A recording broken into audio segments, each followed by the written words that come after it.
The boy flicked the doll with his finger and realized that there was no reaction. So he ran to a deserted place with the doll in his arms, threw her on the ground, and slapped her hard after taking off his shoes. Just as the boy grabbed her hair, the doll grabbed him by the ear.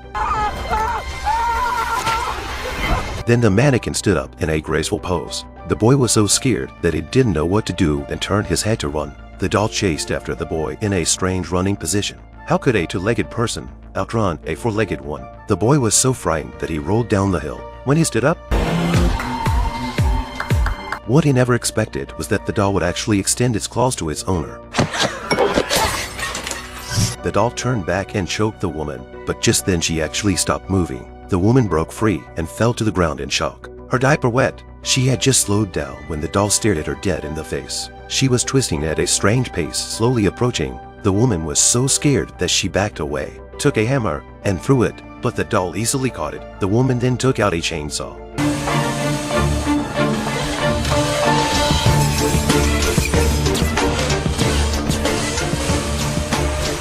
And after a quick operation found that she had only sawed off a strand of hair, with a puff of smoke coming from it, and a large crater was cut out of the doll's head. Just as the woman charged at her again, she was taken down by a kick from the mannequin. She grabbed the woman's hair and slammed it, and the woman was knocked to the ground. In a moment of crisis, her daughter appears, and their family has a top-secret weapon. Bruce.